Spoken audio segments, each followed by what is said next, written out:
Assalamualaikum warahmatullahi wabarakatuh. Perkenalkan, saya Puput Andriani. Video kali ini saya buat untuk memenuhi ujian tengah semester saya, mata kuliah psikolinguistik dengan materi landasan neurologis bahasa. Nah, sebelum kita bahas lebih dalam lagi mengenai landasan neurologis bahasa, ada banyak hal-hal menarik tentunya. Selain mengenai otak, kita akan membahas mengenai struktur pada otak tersebut. Kita juga akan membahas mengenai hubungan otak dengan bahasa, dan juga kita akan bahas mengenai perbedaan otak wanita dengan otak pria. Nah, ini menjadi salah satu hal yang sangat menarik nih, nanti kita akan bahas ya bersama. Baiklah, kita lanjut saja. Yang pertama itu ada teorinya. Jadi landasan dasar biologis itu terletak pada struktur fisik alat ucap manusia. Nah, faktor penting dalam penguasaan bahasa adalah faktor neurologis, yakni kaitan antara otak manusia dengan bahasa. Landasan neurologis bahasa yang dimana mampu menjawab bahwa manusia memiliki kemampuan berbahasa, ya, sedangkan hewan tidak memiliki kemampuan tersebut. Nah, otak manusia dengan otak hewan itu berbeda. Bahkan dari bentuknya saja juga sudah berbeda ya. Dan fungsinya pun juga sangat berbeda. Menurut Darjo Wijojo pada tahun 2012 pada bukunya halaman 208, pada makhluk seperti ikan, tikus, dan burung itu misalnya memiliki korteks cerebral dikatakan tidak tampak ya. Tidak tampak, padahal korteks ilmiahnya sedang berkembang pada manusia. Nah, hal ini membuktikan bahwa sebagian besar otak manusia digunakan untuk proses mental, termasuk proses berkebahasaan, sedangkan binatang ini hanya kebutuhan fisiknya saja. Nah, hal ini membuktikan bahwa neurologis yang membuat manusia dapat berbahasa, sedangkan hewan tidak dapat berbahasa, begitu ya. Yang kedua itu ada struktur dan organisasi otak manusia.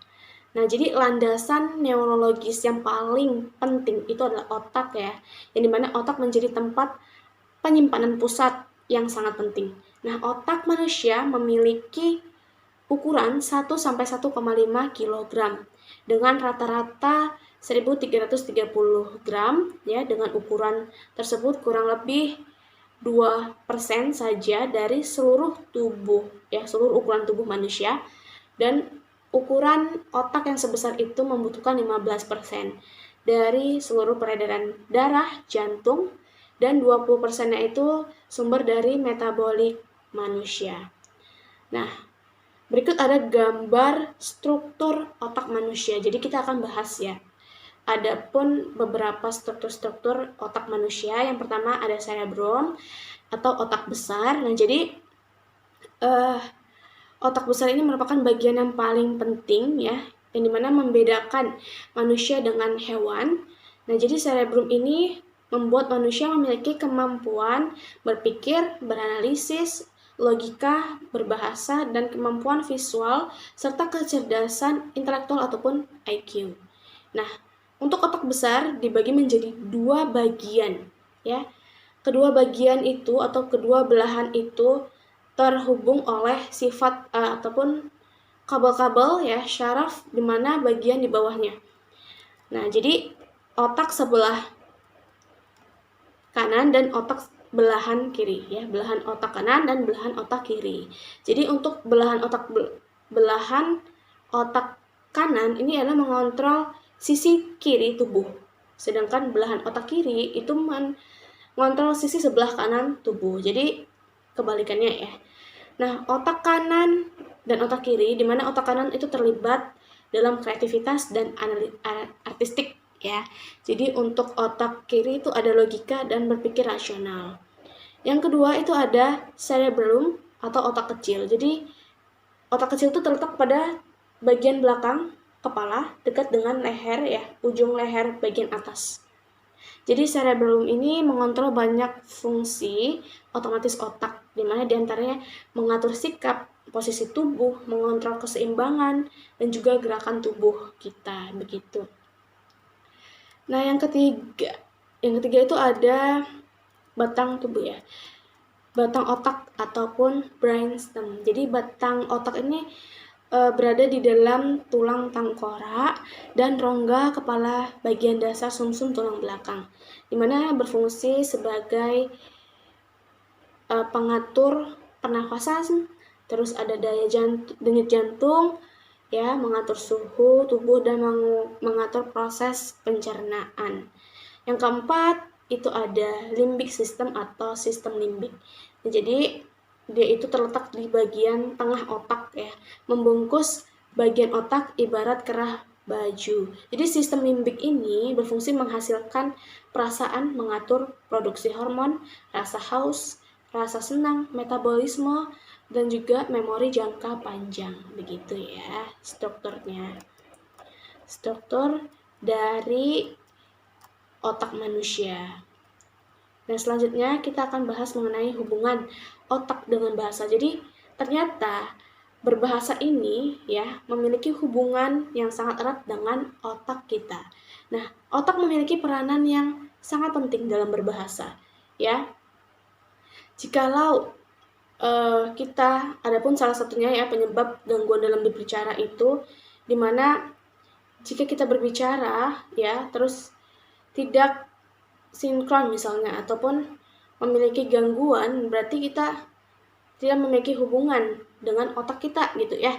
Jadi misalnya adapun salah satu penyebab gangguan dalam berbicara itu seperti gangguan bicara yang disebabkan oleh stroke ataupun bisa disebut dengan afasia. Nah, jadi kalau kita memiliki gangguan, otomatis hubungan antara otak dengan bahasa itu tidak berjalan dengan lancar gitu ya.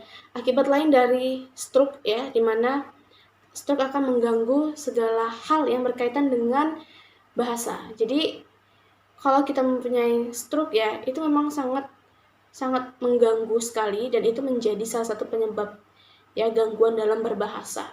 Seperti halnya gangguan bicara, terus tidak dapat melakukan gerakan-gerakan tertentu, terus hilang ingatan atau kehilangan ingatan kita, terus juga ketidakmampuan untuk mengenal wajah, begitu.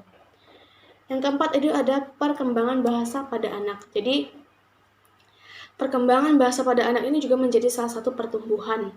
Selain itu tadi perkembangan lain seperti perkembangan motorik kasar dan perkembangan pemecahan masalah.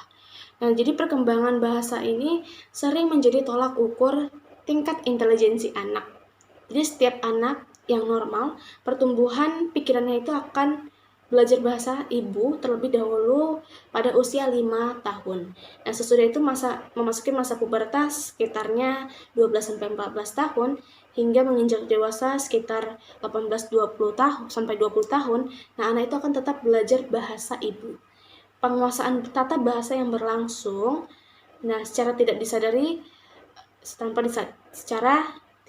sedangkan untuk proses memproduksi ujaran menjadi kemampuan linguistik selanjutnya begitu. Anak mengalami keterlambatan berbicara atau kesulitan berbahasa jika kemampuannya menyimpang. Nah, keterlambatan ini biasanya terjadi 3-15%. Nah, anak merupakan kelainan perkembangan yang sering terjadi, ya adapun penyebab diantaranya yang pertama gangguan pendengaran. Nah, gangguan pendengaran ini menjadi salah satu keterlambatan dalam berbicara ya.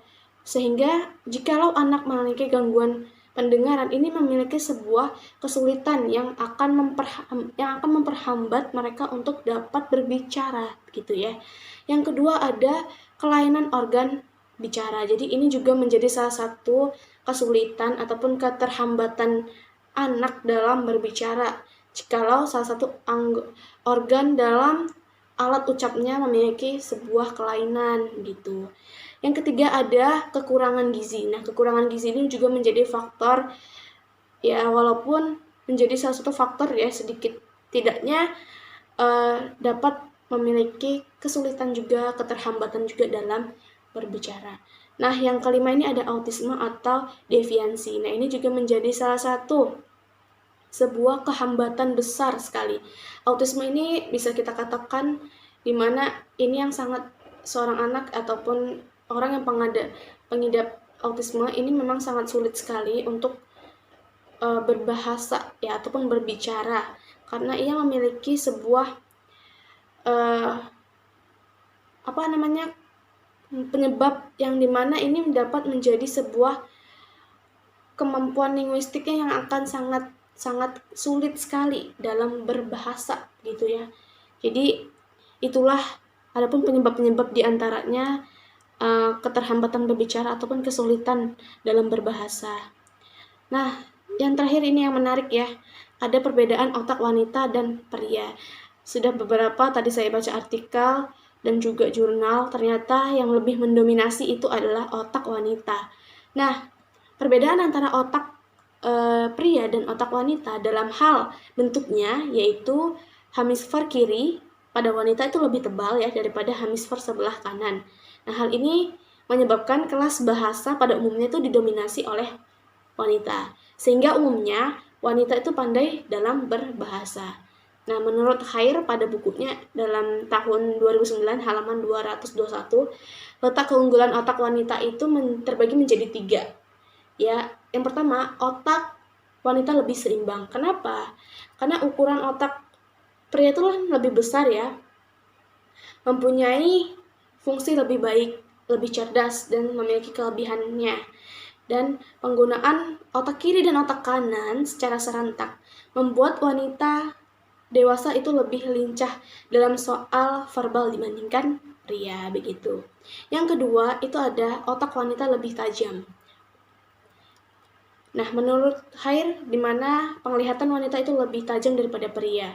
Meskipun diakui bahwa banyak sekali wanita ya yang memerlukan alat bantu seperti kacamata daripada pria.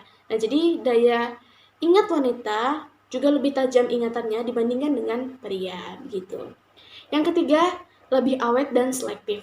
Maksudnya di sini di mana otak wanita itu memiliki kemampuan untuk menyesuaikan kecepatan metabolisme otak ataupun pemakaian energi oleh otak dengan umumnya. Sedangkan kecepatan metabolisme pria semakin boros energi dengan bertambahnya usia begitu. Nah, itulah tadi penjelasan dari saya ya mengenai neurologis ya, landasan neurologis bahasa ya, cukup menarik bukan? Itu saja yang bisa saya sampaikan. Kurang lebih saya mohon maaf. Wabillahi taufiq wal hidayah. Wassalamualaikum warahmatullahi wabarakatuh.